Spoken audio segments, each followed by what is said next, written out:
নমস্কার বন্ধুরা, কেমন আছো তোমরা সকলে? আশা করব খুব ভালো আছো, সুস্থ আছো। আমি রিঙ্কু চলে এসেছি তোমাদের সঙ্গে আবারও একটা নতুন ব্লগ নিয়ে। সকাল থেকেই তো দৌড়াদৌড়ি শুরু হয় জানোই, আর সকাল থেকেই আমার ব্লগ শুরু হয়। আজকে ছিল হচ্ছে শুক্রবারে সকাল দেখো, ঘুম থেকে উঠেই আমি আগে বিছানাটা ঝাড়ু দিয়ে নিলাম। বিছানা ঝাড়ু দিয়ে নিয়ে জামা কাপড় এদিকে ওদিকে সেদিকে ছড়িয়ে থাকে, সেগুলোকে ভাঁজ টাজ করে নিলাম, বিছানাটাও ভাঁজ করে নিলাম। আর গরমে যে কোথায় শুবো ঠিক ঠিকানা থাকে না, কখনো মেঝেই শুই, কখনো খাটে শুই। খাটে গরম লাগলে মেঝেই চলে যাই, মেঝেই গরম লাগলে মানে আবার খাটে আসি। ভালো না লাগলে এই গরমকালে আমাদের অবস্থা হয় এই রকম, জানো তো। তো চলো সমস্ত জামা কাপড়গুলো ভাঁজ করে নিই, তারপর হচ্ছে ঘরটাকে ঝাড়ু দেবো।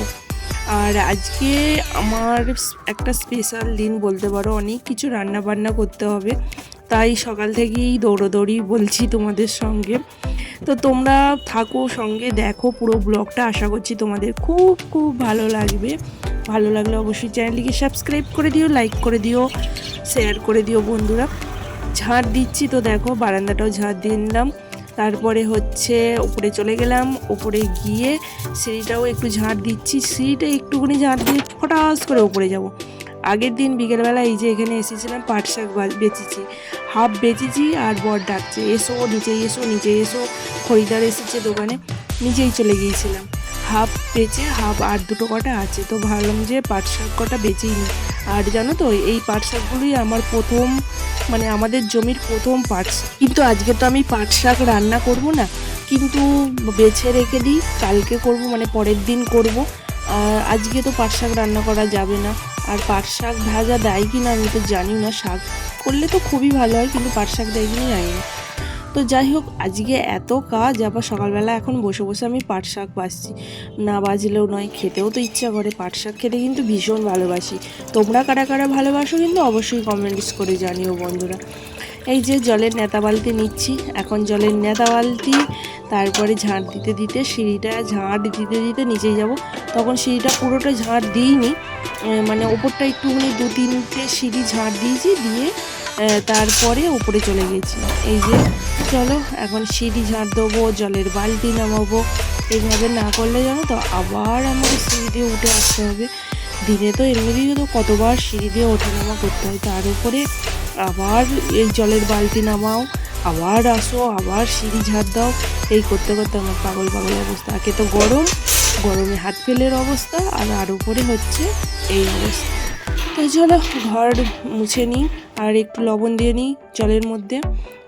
যেই লবণটা নিয়ে আসা হয়েছিল ইয়ের দিন, মানে ওই যে ধনতেরাসের দিন লবণ কিনে নিয়ে আসা হয়েছিল, সেই লবণ একটু জলের মধ্যে দিয়ে আমি ঘর মুছি।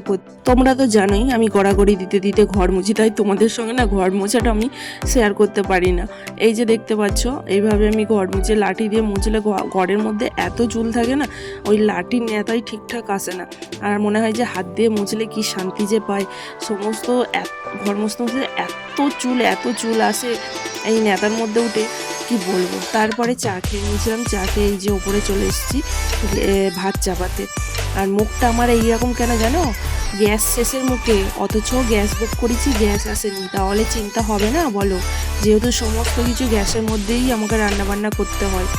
তো ভাতটা মাঝে মিশিয়ে আমি কাঠের মধ্যে করি, জানোই তো। কিন্তু আমার গ্যাস শেষের দিকে দেখছি হালকা হয়ে গেছে, হয়তো অল্প একটু আধটু গ্যাস আছে।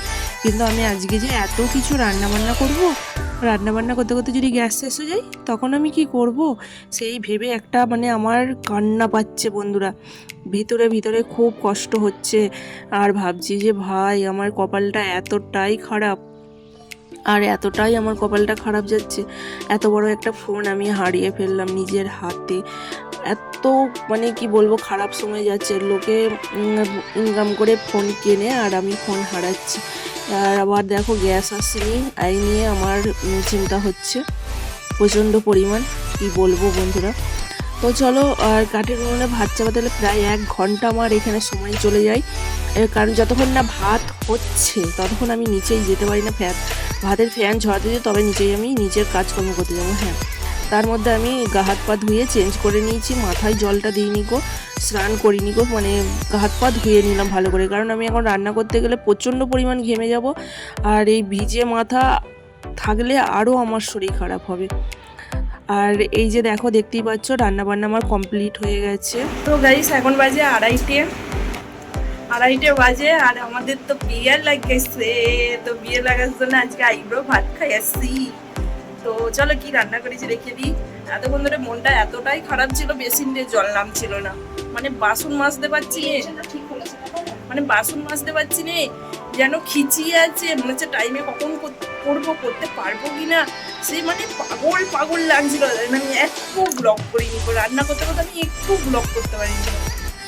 তো চলো কি রান্না করছি আজকে। ও এই যে মেয়ে ইয়ে করে ঠিক করলো, বাবাকে বলে। তো চলো এক ঝলক দেখিয়ে দিই আজকে কি রান্না বান্না করেছি। এই যে দেখতে পেলে বাসন্তী পোলাও করেছি, পায়েস করেছি। চিকেনটা কেমন হয়েছে বন্ধুরা একটু জানিও। চিকেন কষা করেছি, পটল পনির করেছি, মুগ ডাল করেছি, আর এখানে রয়েছে 5 রকম ভাজা, ভেন্ডি ভাজা, পটল ভাজা, আলু ভাজা, বেগুন ভাজা, আর রয়েছে মাছ ভাজা। তো তোমরা জানিও আমার মেনুগুলো কেমন হয়েছে। তো এই বাটির মধ্যে ভাতগুলোকে আমি সেভ করে নিয়ে থালার মধ্যে দিয়েছি। যতই দিই না কেন ফেটে যায়, জানো তো আমার মানে ঠিকঠাক মানে জড়ো হয়ে থাকে না, ফেটে যায় কেমন একটা। তো যাই হোক, মানে এটা রেখে দিলে খানিকক্ষণ বেশ ভালো হয়, কিন্তু আমি তো সঙ্গে সঙ্গেই দিয়ে দিয়েছি, তাই বোধহয় আমার এইরকম অবস্থা হয়েছে। তো চলো প্লেট সাজিয়ে নিলাম। আর এখানে দেখো মেয়ে ফুল দিয়ে সাজিয়ে দিচ্ছে। ফুল দিয়ে সাজালে বেশ একটু ভালো লাগে, আর ফুলটা ভাই কিনে নিয়ে এসেছে ভাইকে। তো মেয়ে সাজিয়ে দেওয়ার পর, আর পাঁপড়টা জানো তো হিমলে যায় বলে ক্যারির মধ্যেই রেখে দিয়েছিলাম। আর সাথে ছিল দই, পাঁপড়, মিষ্টি, 5 রকম মিষ্টি, আর স্যালাড ছিল। চাটনি তো করেছিলাম, আমের চাটনি করেছিলাম। এই ছিল মেনু। আর মেয়ে সুন্দর করে বললাম সাজিয়ে দিচ্ছে।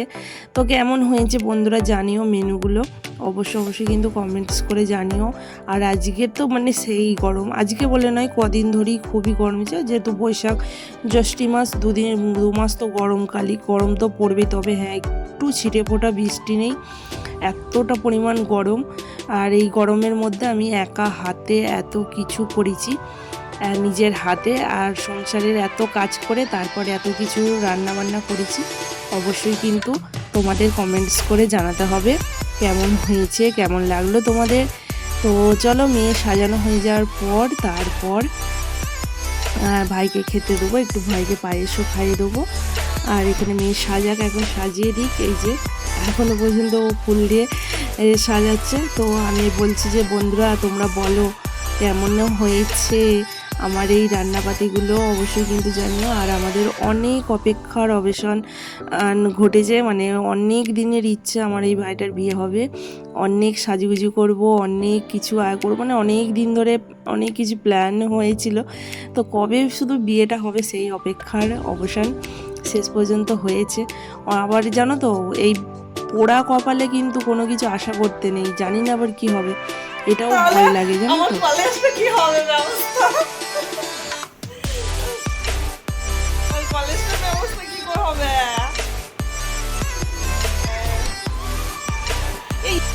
তো চলে গেল ভাই বাড়ি। আর এখানে দেখো বড়িগুলো রোদ দিয়েছিলাম। তো চলো কোটোর মধ্যে বড়িগুলোকে ভরে নিই। আর মুখের দেখছো মুখ বেগিয়ে করলে কি হবে ভগবান, একটু হাওয়া দাও। গাছের পাতা পর্যন্ত নড়ছে না। একটু বিকেলবেলায় যে ছাদে এসে বসবে, গাছের পাতাও নড়ছে না, মানে মনে হচ্ছে যেন তাপ উঠছে, তাপ। তো কোটোর মধ্যে বড়িগুলো ভরে নিই। বড়িগুলো অনেক দিনকারই বড়ি, একটু রোদে দিয়েছিলাম, কেমন বড়িগুলো মানে নরম টাইপের হয়ে গিয়েছিল, তাই বড়িগুলো ভাবলাম যে এত রোদ দিচ্ছে তো একটু রোদে দিই। আর এই ছাদে এসে মানে এত কষ্ট হচ্ছে, গাল ঘাম ঘেমে যাচ্ছি। এখানে বড়ি টড়ি পোড়ার পর অনেক কাজ রয়েছে, কারণ সেই কাঠের উনুনটায় ভাত করেছিলাম, সেই কাঠের উনুনটা এখনও পর্যন্ত আমার এঁটো নেওয়া হয়নি, কাঠের উনুনটায় এঁটো নিতে হবে। তো চলো এখন বড়িটা ভরে রেখে দিই, দিয়ে এদিকে তোমার কাঠের উনুনটায় এঁটো নিয়ে তারপরে ওগুলো আবার ধোবো, এত কাজ রয়েছে। এই যে কাঠের উনুনটাই এঁটো নিয়ে নিচ্ছি, এঁটো নিতে হয়, ভাত করলেও সঙ্গেই এঁটো নিতে হয়, কিন্তু আমি আর ওপরে আসার সময় পাইনি বলে আমি এই বিকেলবেলা, তারপরে তো ছাদে রোদ থাকে, রোদের মধ্যে এলে আরও মরে যাব।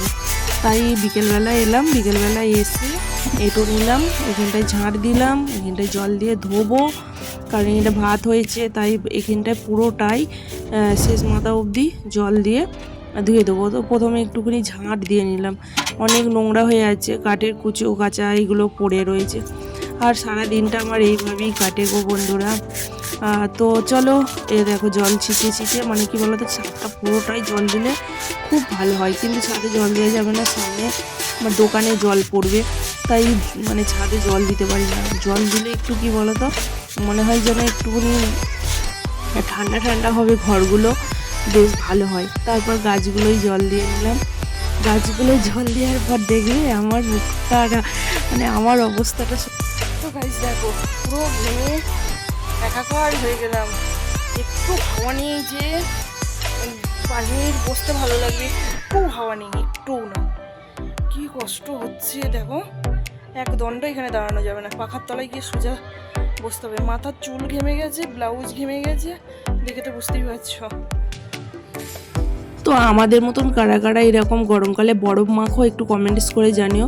আমার মেয়ে তো মানে এই জলটার মধ্যে মুখ ডোবাবে, মানে মুখ ডুবিয়ে রাখবে, আবার এ দেখো বরফও ঘষছে। তো আমি একটু বরফ ঘষে নিলাম, প্রচণ্ড র্যাশ বেরিয়েছে গলা টলায়, তাই একটু বরফ মেখে নিলাম। আর দুপুরের তো রান্নাবাতি সব কিছুই রয়েছে, তাই আজকে আর রাতে রান্নাবাতি কিছু করতে হবে না। তো চলো আজকের মতো বক এখানেই শেষ করছি, দেখা হবে পরের একটা ভিডিওতে। ভালো থেকো, সুস্থ থেকো, সাবধানে থেকো, হাসি খুশিতে থেকো। ব্লগটি কেমন লাগলো অবশ্যই কমেন্টস করে জানিও, ভালো লাগলে অবশ্যই লাইক করে দিও, শেয়ার করে দিও, সাবস্ক্রাইব করতে কেউ ভুলো না বন্ধুরা। তোমরা সাবস্ক্রাইব করলে, তোমরা লাইক করলে, তোমরা কমেন্টস করলে আমি এগিয়ে যেতে পারবো। চলো টাটা, রাধে রাধে, জয় নিতাই, সবাই ভালো থেকো।